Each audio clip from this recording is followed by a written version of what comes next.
Ayan, hello po sa atin lahat. So, ito po yung topic po natin ay nako. Napakaraming kinilig, especially yung mga kuyas po na nakaalalay at nasa likod po nila palagi na sumusuporta sa EDSI.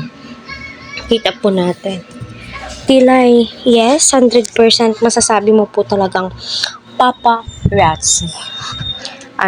In a good way naman po, 'di ba? Kasi diyan po tayo kumukuha ng mga infos kung ano yung mga nangyayari sa EDSI, 'di ba? Alam niyo, malaking tulong po yung BTS. Kasi diyan po natin nakikita kung ano sila, papaano silang dalawa, kung hanggang off-cam ba ay sweet sila, 'di ba?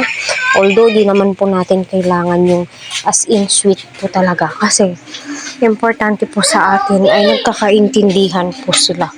Yun naman po yung goals po. So, panoorin po natin to. Lalabas kayo doon. Lasing na. Nalulungkot si... Canada po siya. So, ayun, mga ka-team EDSI, di ba? Rinig na rinig po natin na si Eds ay lasing na nga daw ho. So, napunta nga daw ho siya doon, dahil miss niya na nga po ang kanyang hobby. So, parang hindi nagkita ng 1 week. Kasi, kita nyo, miss nila agad yung isa't isa. So, dyan mo po talaga masasabi, na malalim na ang kanilang samahan. At syempre, ako na may point natutuwa. Kahit na yung mga basher ay hindi nga po natutuwa, as supporters ng EDSI, ay nako, ako po'y tuwang-tuwa. Nagagalak po ang aking puso na tila gusto po niyang tumalon-talon.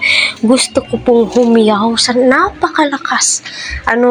Wag na lang, kasi baka mabubulabog yung mga kapitbahay po namin. Kasi sa totoo lang, napaka-honest na sagot ay isa si Beyonce sa dahilan kung bakit masaya ako.